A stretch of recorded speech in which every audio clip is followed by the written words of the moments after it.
contra el territorio palestino, el presidente estadounidense Joe Biden recordó la importancia de proteger las vidas de los civiles. Para mí es prioritario abordar urgentemente la crisis humanitaria de Gaza. Bajo mi dirección, nuestros equipos están trabajando en la región en comunicación directa con los gobiernos de Israel, Egipto, Jordania y otras naciones árabes y Naciones Unidas para aumentar el apoyo ante las consecuencias humanitarias de los ataques de Hamás y para ayudar a Israel. No podemos perder de vista el hecho de que la inmensa mayoría de los palestinos no tienen nada que ver con Hamás y que los atentados de Hamás son terribles, por lo que también están sufriendo. El ataque terrorista de la organización islamista radical Hamás contra Israel también genera reacciones en el resto del mundo. Junto a las muestras de solidaridad para Israel, también hay manifestaciones a favor de los palestinos, sobre todo en los países musulmanes. El viernes hubo protestas en países como Egipto, Irak y Pakistán para solidarizarse con las personas en la Franja de Gaza, pero también con Hamás. En Alemania se habían organizado congregaciones. Aquí, en Berlín, muchas de ellas fueron prohibidas por temor a enfrentamientos. Muestran lo que piensan de Israel y de Estados Unidos. En las calles de Teherán, la capital de Irán, muchos demuestran abiertamente su odio a ambas naciones. Lo gritan bien alto: abajo Israel, abajo Estados Unidos. También en Irak, con una multitudinaria manifestación pro-Palestina. En Bagdad, miles de personas han salido a las calles para protestar contra los ataques aéreos israelíes en la Franja de Gaza. En Jordania, país con el que Israel firmó la paz hace décadas, la policía lucha por contener una manifestación a favor de Palestina. Durante los últimos días, también en Alemania ha habido varias manifestaciones pro-palestinas pese a su prohibición, como esta en Berlín. Rechazamos la violencia, estamos a favor de Palestina y no apoyamos a Hamás. Queremos tener el derecho a expresarnos libremente y a mostrar nuestra solidaridad con quienes no tienen voz. El presidente de Alemania quiso dar ejemplo este viernes mostrando su solidaridad con Israel en una visita a una sinagoga en Berlín. La masacre de Hamás continúa. En el día de hoy, la milicia islámica llamó a nuevos actos de violencia contra las comunidades judías de todo el mundo, incluida la de Alemania, donde este viernes es un día de miedo. Esta sinagoga se encuentra bajo protección especial como todas las instituciones judías e israelíes en el país. El gobierno federal ya lo ha calificado como una situación de máximo riesgo y teme posibles actos de antisemitismo. La incertidumbre, la inseguridad también tiene, por supuesto, consecuencias económicas que queremos analizar con Juliana González en Economía. Bienvenida, Juliana. Muchas gracias, Javier. Y vamos a empezar hablando que esa escalada de la guerra declarada por Israel tras el ataque terrorista de Hamás tiene consecuencias económicas que se dejan sentir para los habitantes de ambos lados sobre el terreno en diferente intensidad. Por ejemplo, en el desabastecimiento de supermercados y en la escasez de personal en Israel o en la agudización de la ya precaria economía de Gaza. No es raro que los supermercados en Israel estén vacíos en estos días. La razón es que muchos israelíes se aprovisionaron con alimentos, pero también escasean los empleados. En los últimos días, el ejército israelí movilizó a 300,000 reservistas. La leche escasea en los supermercados porque no hay suficientes camioneros para abastecerlos, y además la población árabe no acude a sus trabajos. Este es el mayor impacto.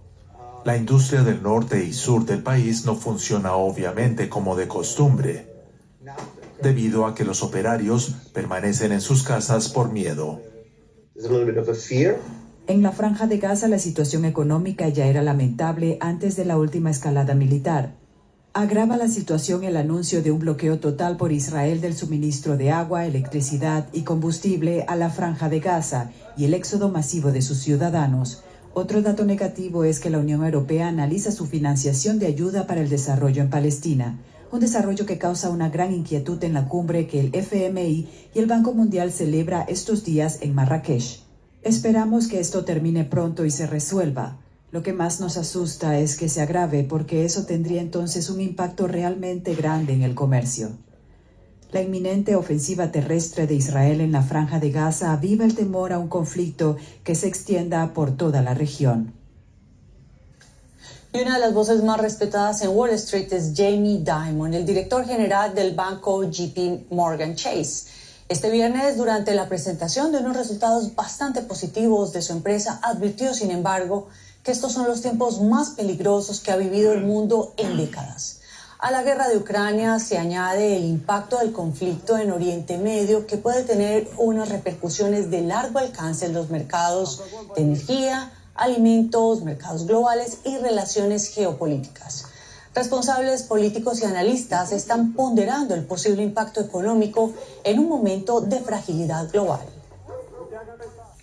Y las economías alrededor del mundo intentan absorber primero los efectos de la pandemia de COVID-19, luego los de la guerra en Ucrania, conflicto que sigue vivo, y ahora se suma en la masacre de Hamas en Israel y la contraofensiva de este país. Nosotros nos enlazamos con Ana Nieto, mi colega en Nueva York, para ver cómo este último aspecto ocupa los mercados.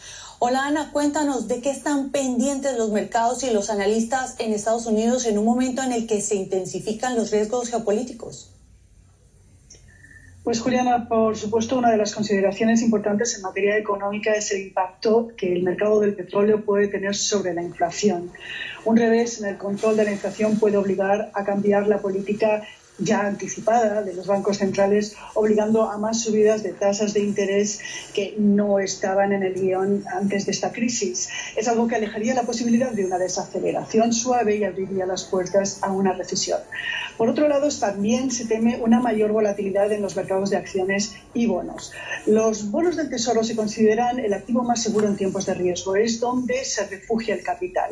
En las últimas semanas, el mercado de renta fija ha vivido fuertes desplomes y en el caso de los bonos del Tesoro, esto tiene un efecto en los mercados financieros porque eleva las tasas de interés a largo plazo. Si cambia la situación rápidamente, como cambió a principio de semana, también puede forzar el cambio de planes de la Fed. Ana, y el inicio de esta confrontación ha coincidido precisamente con las reuniones del FMI y del Banco Mundial en Marruecos. ¿Hay preocupación por el impacto del conflicto? Sí, desde luego, a la preocupación humanitaria se suma la alerta por los riesgos que se abren en un conflicto más que puede escalar en la región. La directora gerente del Fondo Monetario Internacional, Kristalina Georgieva, ha dicho que la guerra entre Israel y Hamas es un nubarrón en un horizonte que ya no es luminoso. Es una metáfora que llega en un momento en el que se ha rebajado la previsión de crecimiento para el año 2024 y la de 2023 se mantiene por debajo de la tendencia de la prepandemia. El Fondo Monetario Internacional dice que la economía global está débil y su economista jefe, Jean-Pierre Gorinches, dijo que avanza cojeando y no va a la carrera. La secretaria del Tesoro, Janet Yellen, ha dicho que la situación crea más preocupaciones y el ministro francés de Finanzas, Bruno Le Maire, ha dicho que Marruecos, que los riesgos geopolíticos se están convirtiendo en el problema más significativo para el desarrollo y la prosperidad común. Problemas de los que estaremos atentos. Muchas gracias, Ana Nieto, por estos análisis. Gracias. Bueno, ya lo ves, Javier, la economía no está exenta de todos estos riesgos geopolíticos. Definitivamente no, Juliana, y tampoco están exentos otros países y regiones. Vamos a hacer un repaso de otras noticias al margen del conflicto entre Israel y Hamas. Turquía comenzó a enviar ayuda humanitaria a Egipto para suministrar a Gaza. Los aviones de la Fuerza Aérea Turca con alimentos y artículos sanitarios de emergencia fueron enviados al aeropuerto egipcio de El Arish. El paso fronterizo de Rafah, controlado por Egipto, es el único lugar donde puede entregarse esa ayuda.